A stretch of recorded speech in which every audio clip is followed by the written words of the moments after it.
Hi hello అందరికీ నమస్కారం. Welcome to my channel Telugu stories. ఈ రోజు కథ వినే ముందు నా ఛానల్ ని కనుక సబ్స్క్రైబ్ చేసుకోకపోతే తప్పకుండా సబ్స్క్రైబ్ చేసుకోండి. నేను మంచి మంచి కథలు ఈ ఛానల్లో పోస్ట్ చేస్తాను. ఇక ఈ రోజు కథను విందాం. నాన్న చనిపోయిన చాలా ఏళ్ల తర్వాత, దాదాపు 25 సంవత్సరాల తర్వాత నేను నాన్న చెప్పిన మొక్కు తీర్చడానికి మా సొంత గ్రామానికి బయలుదేరాను. మాకు ఆ పల్లెటూరులో ఉన్న కొద్దిపాటి ఆస్తి మంచి బేరానికి వచ్చి అమ్ముడుపోయి అక్క పెళ్లి, నా చదువు రెండూ చక్కగా నెరవేర్చగలిగితే స్థితిలావస్థలో ఉన్న మా ఊరి శివాలయానికి 50,000 ఇస్తానని నాన్న మొక్కుకున్నారట. నాన్న అక్క పెళ్లి బాగా చేశారు. అప్పుడు ఒక 25,000 అక్క పెళ్లి తర్వాత మిగిలాయి. ఆ 25,000కి ఇంకొక 25,000 వేసి సమకూర్చి నాన్న మొక్కు తీర్చాలని ఎంతో ప్రయత్నించారు. కానీ అది సాధ్యపడలేదు. ఎప్పుడు ఏదో ఒక ఖర్చులు ఒకదాని వెంట ఒకటి వస్తూనే ఉండేవి. నా చదువు పూర్తయినా కూడా మంచి ఉద్యోగంలో నేను స్థిరపడలేదు. దానికి చాలా టైం పట్టింది. ఏవో చిన్న చిన్న ఉద్యోగాలు చేసినా కూడా నాన్నకు సహాయపడేంత సంపాదన ఉండేది కాదు. దానికి తోడు అక్క, పురుళ్ళు, బాసరలు వీటికన్నిటికీ కూడా ఉన్న సంపాదనే సరిపోక అప్పులు కూడా చేయాల్సి వచ్చింది. చివరికి నాన్న పోయేటప్పటికి ఆ బాధ్యతను నాకు అప్పగించారు. నాన్న పోయాక వచ్చిన డబ్బులతోనైనా ఆ మొక్కు చెల్లించాలనుకున్నాను. కానీ అది కుదరలేదు.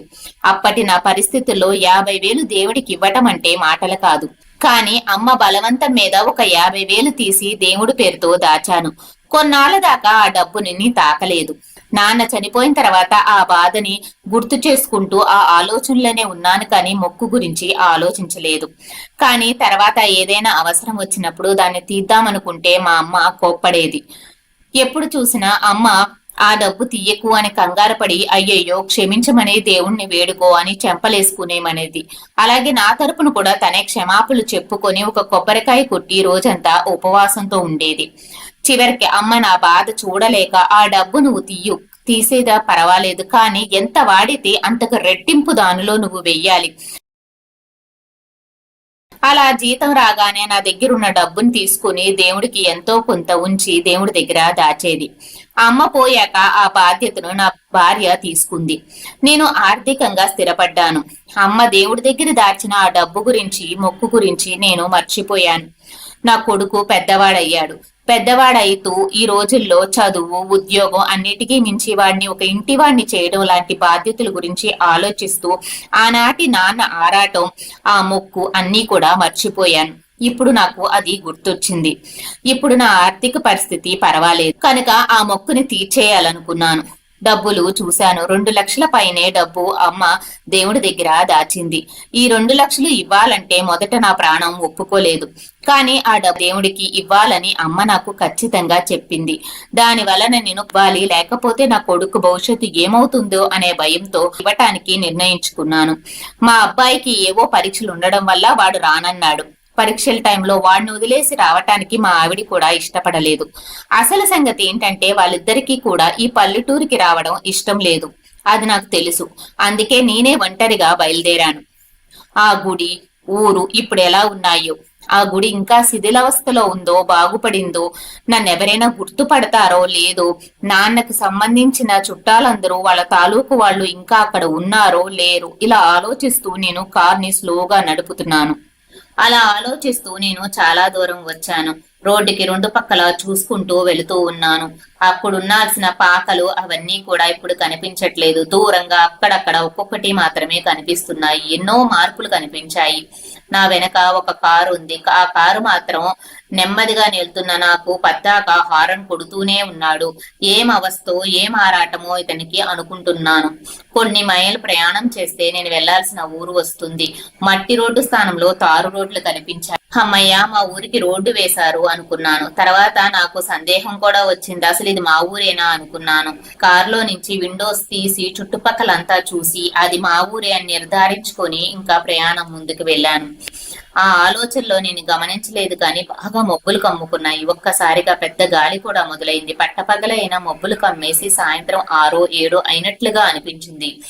ఆ ఊర్లో పని ముగించుకొని హైవే మీద మా ఇంటికి వెళ్ళిపోవాలనుకున్నాను. తెల్లవారేసరికి ఇంటికి వెళ్ళిపోతే అంతా మంచిది. ఇక్కడ వానలు పిడుగులు పడేలాగున్నాయే అనుకున్నాను.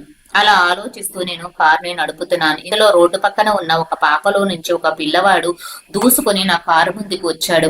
అతి కష్టం మీద నేను సడన్ బ్రేక్ వేశాను. దేవుడి దయ వల్ల ఆ పిల్లవాడికి ఏమీ అవలేదు. కానీ ఆ పిల్లవాడు కింద పడిపోయాడు. నేను వేసిన బ్రేక్ కి విపరీతమైన శబ్దంతో సౌండ్ వచ్చింది. ఆ కుర్రవాడు కింద పడిపోయాడు. అదృష్టం కొద్దీ ఏమీ జరగలేదు. కానీ నాకు చాలా కోపం వచ్చింది. ఆ పిల్లాడిని చీవాట్లు పెడదామని కోపంగా కిందకు దిగాను.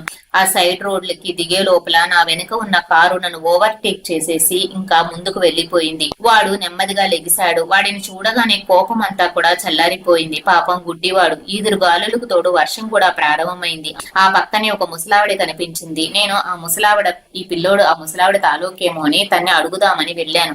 ఏమ్మా ఈ పిల్లవాడిని ఇలా వదిలేసావు? అసలకే గుడ్డివాడు ఈ వర్షంలో నడుచుకుంటూ ఎక్కడికి వెళతాడు? రోడ్డు మీద కార్లు ఏమైనా వస్తున్నాయి కదా అని ముసలావిడిని అడిగాను. పాపం ముసలావిడ జ్వరంతో ఉన్నానని చెప్పింది. వాళ్ళ తాతయ్య ఎప్పుడు తీసుకెళ్తాడు బాబు, వాళ్ళ తాత నాకు టీ తెద్దామని వెళ్ళాడు. ఈ వర్షంలో ఎక్కడ ఇరుక్కున్నాడో ఏంటో. ఈ పిల్లవాడు వాళ్ళ తాత కోసం అని వెళుతున్నాడు. నాకు జ్వరంగా ఉంది, మందులు తెమ్మని చెబుదామని తాతకి ఈ పిల్లవాడు వద్దన్నా కూడా రోడ్డు మీదకి వచ్చాడు బాబు అంది. మా ముసలి వాళ్ళం చిన్న పిల్లవాడిని మేము ఎక్కడ చూసుకుంటాము? మా ఊపిరినంత వరకు మా మనవడి బాధ్యత మాది. నా కొడుకు కోడలు ఉన్నప్పుడు పిల్లోడికి ఆపరేషన్ చేయాలని ఎంతో ప్రయత్నించారు. కానీ లక్షలు అవుతాయని డాక్టర్ చెప్పాడు. వాళ్ళకది సాధ్యపడలేదు. చివరికి వాళ్ళు పని చేస్తున్నప్పుడు లారీ వచ్చి వాళ్ళని కొట్టి మా కొడుకు కోడల్ని పొట్టన పెట్టుకుంది. ఇప్పుడు వీడి బాధ్యత అంతా మేమే తీసుకున్నాము. మా ఊపిరున్నంత వరకు వాడిని చూసుకుంటాము. ఇంకా తర్వాత దేవుడిదే దయ. ఈ లోపల వాడికి ఎవరైనా దయచేసి ఆపరేషన్ చేయించగలిగితే వాడికి కళ్ళు వచ్చి వాడి జీవితం వాడు చూసుకుంటారని చాలా బాధతో చెప్పింది. నాకు అనిపించింది ఆ ముసలివాడికి ఏమైనా సాయం చేద్దామా అనుకున్నాను. ఆపరేషన్ కి ఏమైనా చేద్దామా అనుకున్నాను. కానీ తర్వాత అనుకున్నాను నాకెందుకు ఈ గోల అనుకున్నాను. ఒక 500 చేతిలో పెట్టి నా మటుకు నేను వెళ్ళిపోదాము అనుకున్నాను. ఇంతలో ఒక సడన్ గా శబ్దం వచ్చింది. అందరూ అటువైపుగా పరిగెడుతున్నారు. అక్కడ ఒక చింత చెట్టు ఉంది. వర్షానికి ఆ చింత చెట్టు పడిపోయిందట. ఒక కారు మీద పడిందట. కారులో ఉన్న వృతి చనిపోయాడట. నా గుండె దడగా పుట్టుకుంది. అందరూ అటువైపుగానే వెళుతున్నారు. వీళ్ళ తాత అటు వెళ్లారేమో అని ముసలావిడ చాలా బెంగతో బాబు అక్కడ ఏం జరిగిందో చూసిరా బాబు అని నన్ను అడుగుతూ ఉంది. నా గుండె ఆగినంత పని అయింది. ఆ కారులో ఉన్న వ్యక్తి అక్కడ చనిపోయాడు. నన్ను ఓవర్టేక్ చేసి వెళ్ళింది కదా కారు. ఆ కారు మీదే ఆ చింత చెట్టు పడిందట. నన్ను ఇది పిల్లవాడు కాపాడాడు. ఎందుకంటే ఈ పిల్లవాడు నా కారుకి అడ్డం రాకుండా ఉండుంటే నేను ముందు వెళ్లేవాడిని. ఆ చింత చెట్టు నా మీద పడేది. దేవుడి దయ వల్ల నేను బ్రతికిపోయాను. ఈ పిల్లవాడు రూపంలో వచ్చి ఆ దేవుడు నన్ను కాపాడాడు. ఈ పిల్లవాడు గనక ఆపకపోయి ఉంటే నేను చనిపోయేవాడిని. నా భార్య పిల్లలు అనాథలయ్యేవారు. ఇదంతా తలుచుకొని నా ఒంటికి చెమట్లు పట్టాయి. ఈ పిల్లవాడికి నేను రుణపడి ఉంటాను. నన్ను నా జీవితాన్ని నిలబెట్టాడు. ఆ కారు ఉండాల్సిన చేతుల్లో నా కారు ఉండాల్సింది. కానీ బాబు వల్ల నేను బయటపడ్డానని ఒక ఆలోచన వచ్చింది. ఆ పిల్లవాడికి నేను రుణపడి ఉంటాను. ఏదైనా సాయం చేద్దాము ఆపరేషన్ కి అనుకున్నాను. కానీ ఒక ఆలోచన వచ్చింది. అమ్మో ఇది దేవుడి డబ్బు, నేను తీయకూడదు. తీస్తే ఏమవుతుందో అనుకున్నాను.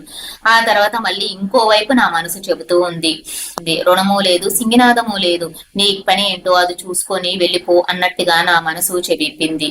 నా స్థానంలో ఇంకొకరు ఉన్నా కూడా ఆ కారు ఆగేది. ఆ పిల్లవాడు అక్కడే ఆగేవాడు. అప్పుడు నేనెందుకు ఆ పిల్లవాడికి నేను రుణం ఉంటాను అనుకున్నాను.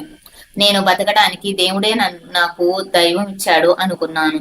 అలా అనుకుని నేను వెళ్లిపోయాను. ముసలాంకి ఇద్దామనుకున్న 500 కూడా ఇవ్వలేకపోయాను. వెళ్లి చూడగా గుడి శిథిలావస్థలో లేదు. ఇప్పుడు చాలా బాగా పెద్దదిగా కట్టారు. 10 ఏళ్ల క్రితమే ఈ గుడి బాగా కట్టారట. ఊళ్ళో కూడా అందరూ వెళ్లిపోయారు. నాన్నకు తెలిసిన వాళ్ళు ఇక్కడ ఎవరూ లేరు. నాన్న అనుకున్న డబ్బులు ఎవరికి ఇవ్వాలో గుడి పెద్దలు ఎవరో నాకు అర్థం కాలేదు.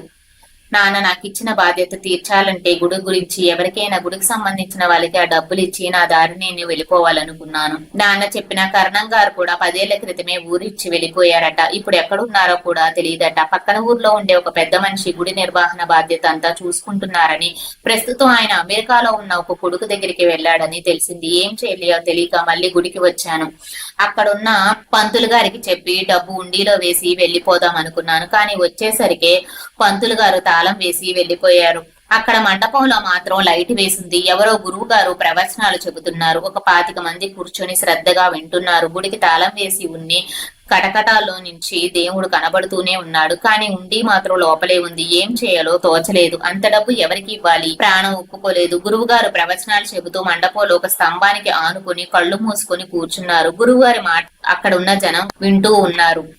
గురువు గారు ప్రవచనాలు నేను విందామనుకుని వెళ్ళాను. ఆయన చెబుతున్నారు, మాధవుణ్ణి పూజించి విశ్వాసం కలిగి ఉండు. భగవంతుణ్ణి పూజించటం అంటే విగ్రహాధారణ మాత్రమే కాదు, సాటి మనిషికి గౌరవించి సేవించటం అని ఆయన చెబుతూ ఉన్నారు.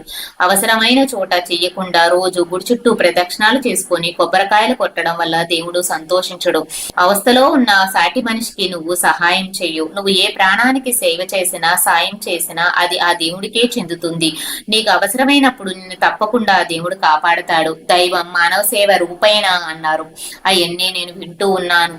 నువ్వు చేసిన సాయం ఎవ్వరికి కూడా వృధాగా పోదు. నీకు తప్పక దేవుడు సాయం చేస్తాడు. అంతేకాదు ఏ ప్రాణి రూపంలోనైనా నీకు సహాయం అందుతుంది అని గురువు గారు చెబుతూ నా కోసమే చెబుతున్నట్టుగా అనిపించింది. ఉలిక్కి పడి కళ్ళు తెరిచి దేవుడు చేశారు, దేవుడే నాకు చెబుతున్నాడేమో అనుకున్నాను.